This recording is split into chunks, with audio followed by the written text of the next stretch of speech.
10년 전쯤에 응답하라 1988이라는 드라마가 엄청난 유행을 했던 적이 있습니다. 저는 드라마를 잘 보지 않아가지고 내용을 깊게 알지는 못하는데요. 아내가 보는 것을 지나가면서 이렇게 몇 번 본 적이 있습니다. 오늘 설교를 준비하면서 이 드라마가 얼마나 인기가 많았는지 한번 인터넷 검색을 해봤는데요. 최고 시청률이 한 20% 정도가 나왔다라고 합니다. 드라마는 크게 눈에 띄거나 이런 내용은 아니었습니다. 1988년을 배경으로 그 시대를 살아가던 우리네의 이야기를 담고 있는 드라마였고, 그렇게 자극적이거나 사람들의 시선을 사로잡을 만한 그런 영상도 없었습니다. 그런데 왜 드라마가 이렇게 사람들의 마음을 자극했고 TV 앞으로 사람들을 끌어모았을까 생각을 한번 해보았습니다. 그러다가 제가 내린 결론은 그 시절에 대한 향수를 불러왔기 때문이다 였습니다. 그 시절이 그립다라는 것이 이 드라마가 놀랄만한 시청률과 사랑을 받은 이유였다라고 저는 생각을 했는데요. 좁은 단칸방에 모여서 살고 하루 벌어서 하루 겨우 먹고 살던 그 시대에 무슨 향수가 있을까? 더 정확하게 말하자면 시대가 그립기보다는 사람에 대한 그리움이 아니었는가 하는 생각을 하게 되었습니다. 드라마 속에서 집집마다 대문은 열려 있었습니다. 저녁이면 반찬 그릇이 이 집에서 저 집으로 건너다녔습니다. 어머니를 일찍 여인집 아이에게 이웃집 어머니가 밥을 해서 챙겨 먹였고, 이웃집이 상을 당하면 온 골목이 함께 울었습니다. 그것이 이상하지도 않았고 부담스럽지도 않았습니다. 그런데 지금은 어떻습니까? 대문은 닫혀 있습니다. 문 하나 사이에 두고 그 앞에 사는 사람이 누구인지 우리는 알지 못합니다. 엘리베이터에서 눈을 마주치면 눈을 어디에 두어야 할지 몰라 우리는 휴대폰을 꺼내서 스마트폰의 화면을 쳐다봅니다. 그리고 우리는 이렇게 말합니다. 지금 이 삶이 편하다고 말입니다. 그런데 정말 이것이 편한 삶일까요? 그렇다면 우리는 왜 이 드라마를 보면서 그 시절을 그리워했고 사람을 그리워했고 눈물을 지었을까요? 지금이 편하다고 말하지만 사실은 그리워하고 있는 것이 아닐까요? 좁은 단칸방에 온 가족이 모여 살아도 서로를 챙기던 그런 마음이 있었고, 골목길 사이사이에 서로를 마주보던 그 마음을 우리는 지금 그리워하고 있는 것이 아니었나 하는 생각입니다. 그런데 이 그리움이 우리 시대의 것만은 아닙니다. 성경에도 그런 시대가 있었습니다. 사람이 사람에게 등을 돌리고 서로를 들여다보지 못하며 각자 알아서 살아가던 그런 시대 말입니다. 오늘 우리가 함께 읽은 룻기가 바로 그 시대의 이야기입니다. 룻기의 시작 1장 1절은 이렇게 시작합니다. 사사들이 치리하던 때에. 사사 시대가 어떤 시대였습니까? 룻기에서 성경을 한 장만 앞으로 넘겨보면 사사기의 마지막 절이 그 시대를 한마디로 요약합니다. 그때에 이스라엘의 왕이 없으므로 사람이 각기 자기의 소견에 옳은 대로 행하였더라. 각기 자기 소견에 옳은 대로, 곧 각자 알아서 살아가던 시대였습니다. 사사시대는 하나님의 소견으로 살아간 시대가 아니라 각자의 소견에 옳은 대로 살아갔던 그런 시대라고 성경은 말하고 있는 것입니다. 그렇다면 이 시대는 어떤 모습이었습니까? 서로가 서로를 믿지 못하고 내가 당한 것을 수십 배로 갚아주어야 하며 서로가 서로를 죽이기도 하고 힘 있는 자가 힘 없는 자를 짓밟는 이야기가 이 사사기에는 끊임없이 등장합니다. 하나님의 소견을 따르지 않는 세상, 자기의 생각이 옳다고 생각하면서 살아가던 이 시대의 참혹한 모습을 우리들에게 보여주고 있는 것입니다. 그런데 성경은 그 어두운 시대 가운데 룻기라는 작은 이야기 하나를 놓아두었습니다. 사사기가 전쟁과 사륙으로 가득한 이야기로 가득 차 있다면 룻기는 이 이름 없는 한 가정의 이야기입니다. 룻이라는 모압 여자의 이야기인데요. 이 이방인 여자를 먹이시고 살리시는 하나님의 깊은 사랑이 담겨져 있는 책이라는 것입니다. 이런 룻의 이야기는 이렇게 시작합니다. 베들레헴에 살던 한 가정이 흉년을 만나서 먹을 것이 있는 이방인의 땅 모압으로 향합니다. 그런데 그 땅에서 남편이 죽고 두 아들이 죽었습니다. 남은 사람은 시어머니 나오미와 두 며느리뿐이었습니다. 이방 땅에서 먹고 살 길이 없어진 나오미가 이제 자신의 고향 베들레헴으로 돌아가기 위해 두 며느리에게 친정으로 돌아가라고 합니다. 그런데 한 사람이 끝끝내 따라 나섭니다. 바로 룻입니다. 이 룻이 누구입니까? 모압에서 얻은 이방 여인이었습니다. 나오미의 아들이 죽었으니 이 이방 여인은 과부가 되었습니다. 나오미를 따라서 베들레헴으로 들어오게 되니 남의 땅에 들어오게 된 나그네입니다. 베들레헴의 시어머니를 따라 들어온 룻은 이방 사람이었고 남편이 없었고 아무런 연고가 없었다라는 것입니다. 그렇게 이방 땅에서 남편 없이 빌어먹을 수도 없었던 이 룻은 나오미에게 이렇게 말합니다. 원하건대 내가 밭에 가서 그 은혜를 입은 자를 따라서 이삭을 줍겠습니다 라고 말입니다. 룻이 이삭을 줍겠다라고 합니다. 이 이삭 줍기가 무엇인지를 알아야 오늘 본문을 우리가 이해해 볼 수 있습니다. 레위기 19장에는 이런 규정이 있습니다. 너희가 너희의 땅에서 곡식을 거둘 때에 밭모퉁이에서 다 거두지 말고 너의 떨어진 이삭도 줍지 말며 그것을 가난한 사람과 거류민을 위해 버려두라. 나는 너희의 하나님 여호와이니라. 이것이 이스라엘의 법이었습니다. 밭모퉁이를 남겨두라는 것입니다. 떨어진 이삭은 줍지 말라는 것입니다. 누구를 위해서 밭모퉁이를 떨어진 이삭을 남겨두라는 것입니까? 가난한 사람과 거류민을 위해서 버려두라고 하십니다. 이 법에는 하나님의 놀라운 뜻이 담겨져 있습니다. 먼저는 밭 주인이 자신의 밭모퉁이를 남겨둠으로써 가난한 자들을 먹이신다는 것입니다. 그리고 다음으로 밭 주인이 그 이삭을 직접 주워다가 사람들에게 나누어 주지 않는다는 것입니다. 만약 주인이 곡식을 자루에 담아서 가난한 사람들에게 건네준다면 어땠겠습니까? 받는 사람이 고개를 숙여야 합니다. 매번 고맙다는 인사를 해야 합니다. 그런데 이 하나님의 법은 그렇게 하지 않습니다. 밭 주인은 자신의 밭 모퉁이를 남겨두고 그저 물러납니다. 그러면 가난한 사람이 자기 발로 걸어와서 그 이삭을 자기 손으로 줍습니다. 다른 사람의 것으로 먹을지언정 자기가 일을 내서 먹는다는 것입니다. 하나님께서 이 법을 이렇게 만드신 까닭이 여기에 있습니다. 가난한 자들의 존엄까지 지켜주시려는 것입니다. 그런데 법이 있으니 룻은 안심을 하고 밭에 나갔겠습니까? 오늘 본문 2절을 보면 룻은 무엇이라고 말합니까? 내가 은혜를 입은 자를 따라서 이삭을 줍겠다라고 말합니다. 이 말이 무엇을 뜻합니까? 은혜를 입은 자를 만나야 한다는 것입니다. 곧 아무 밭에나 들어갈 수 있는 것이 아니었고 아무 밭에나 아무 밭 모퉁이 이삭이 남아있지 않다라는 말입니다. 당시에도 법은 있었습니다.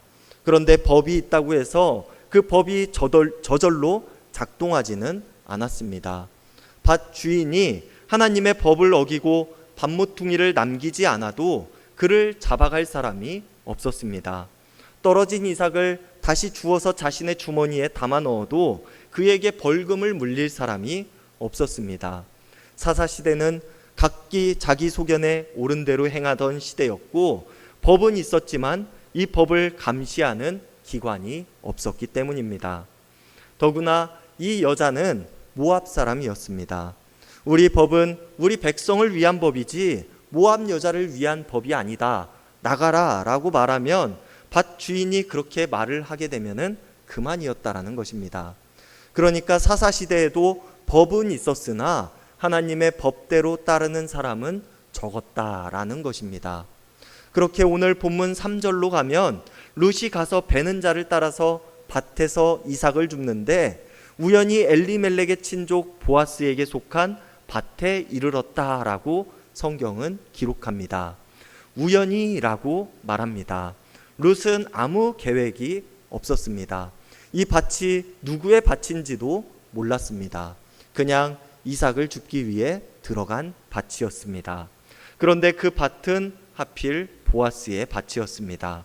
그런데 이 우연이라는 말이 도리어 우리에게 무엇을 말하고 있습니까? 사람의 눈에는 우연인데 이 이야기의 끝을 아는 우리들은 그것이 우연이 아니라는 것을 알고 있습니다. 하나님께서는 이렇게 일을 하신다는 것입니다. 요란하게 표적으로 일하실 것이 아니라 한 사람의 무심코 들어간 그 밭에서 일하시는 분이시라는 것입니다. 그렇게 본문 4절로 가보면 마침 보아스가 베들레헴으로부터 와서 베는 자들에게 이르되 여호와께서 너희와 함께 하시기를 원하노라 하니 그들이 대답하되 여호와께서 당신에게 복 주시기를 원합니다 라고 이야기를 했다고 기록합니다. 주인이 일꾼에게 하고 있는 이 첫 마디가 무엇입니까? 얼마나 배웠느냐가 아닙니다. 여호와께서 너희와 함께 하시기를 원한다 라고 말하고 있습니다. 그리고 일꾼들이 무엇이라고 답합니까? 여호와께서 당신에게 복 주시기를 원합니다 라고 말합니다. 각기 자기의 소견에 옳은 대로 행하던 그 시대에 이 밭에서는 밭의 주인과 일꾼이 서로 하나님의 이름으로 인사를 하고 있다는 것입니다. 저는 이것 또한 우연이 아니라고 봅니다. 이런 인사가 오고 가는 밭이었기 때문에 그 밭에 이삭이 남아 있었던 것입니다. 하나님을 두려워하는 마음이 없는 밭이었다면 마지막 한 톨까지 그 밭의 주인은 쓸어 담았을 것이기 때문입니다. 그렇게 밭에 찾아온 보아스는 이삭을 줍고 있는 룻을 발견합니다.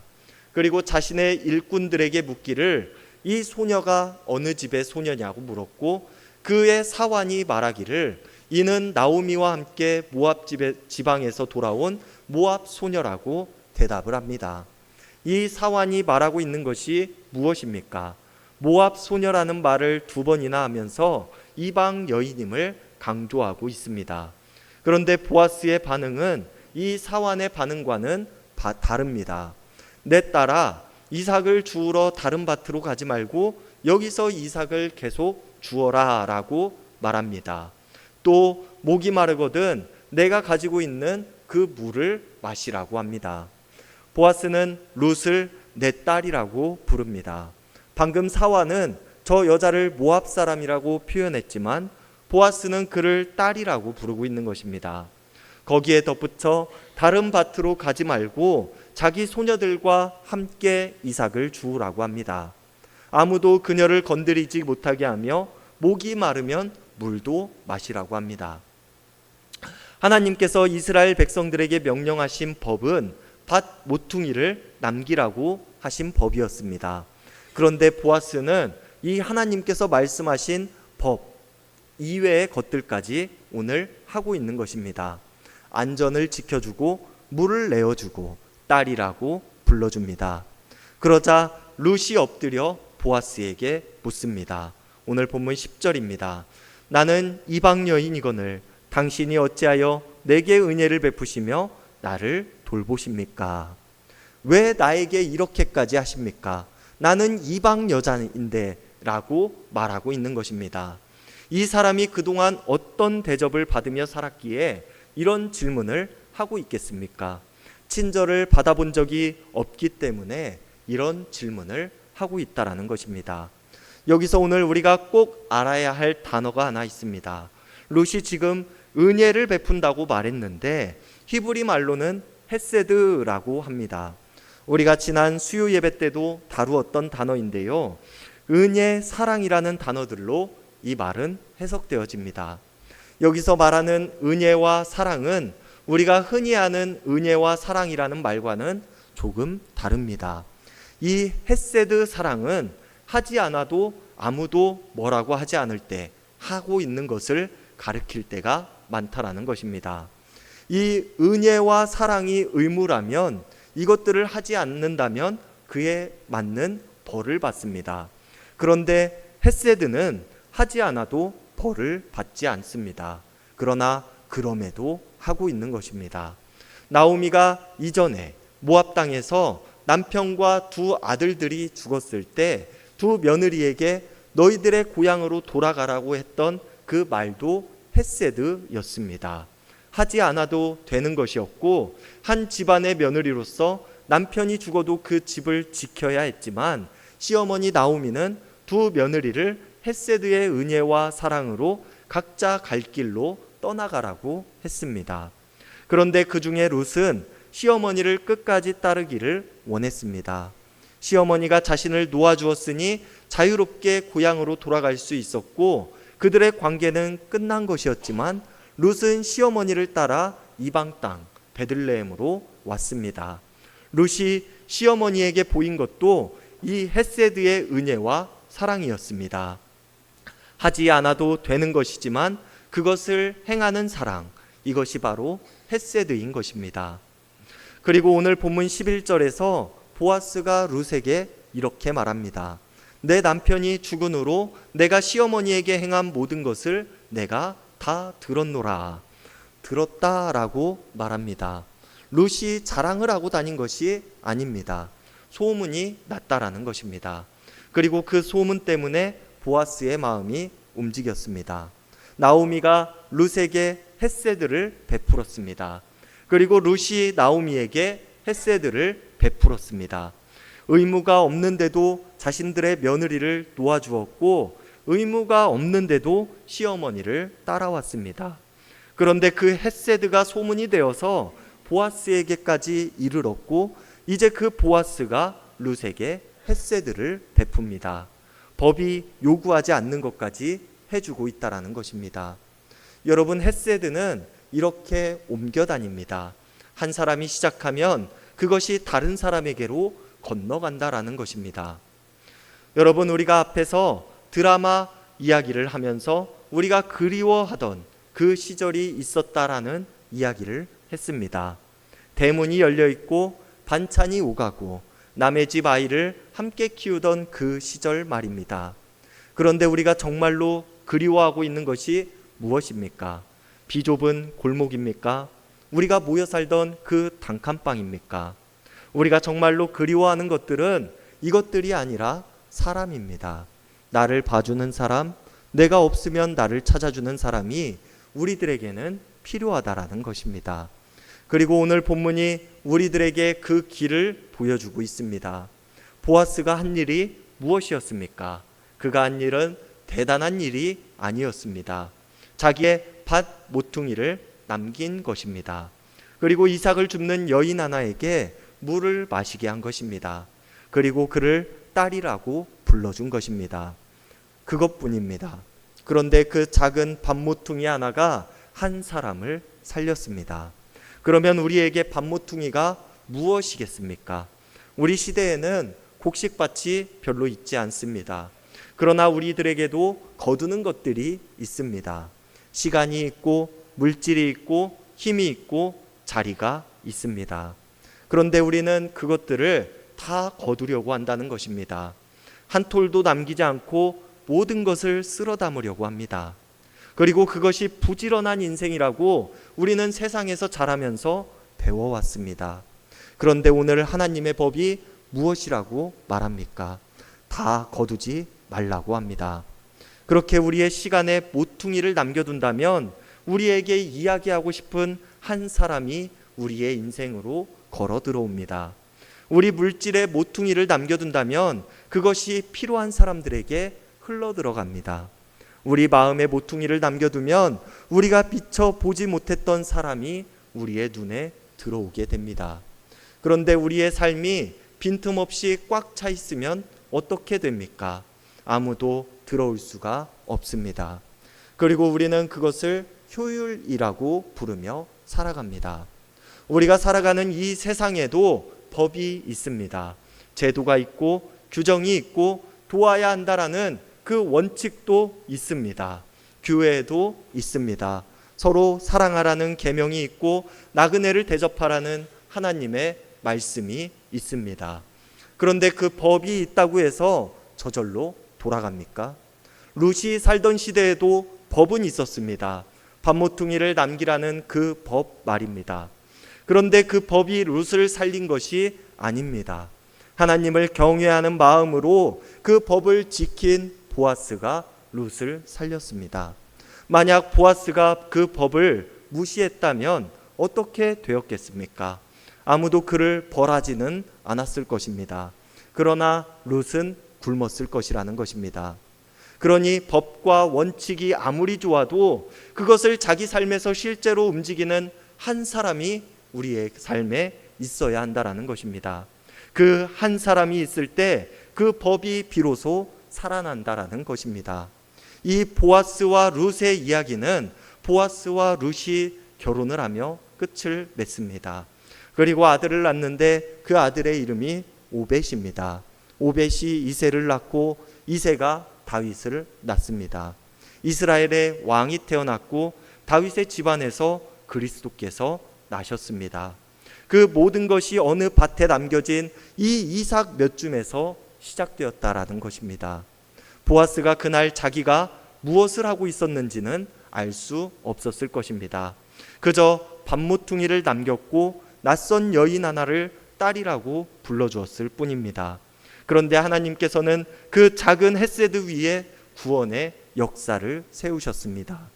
여러분, 우리가 그리워하는 그 시절 그 사람들이 대단한 사람들이었습니까? 아닙니다.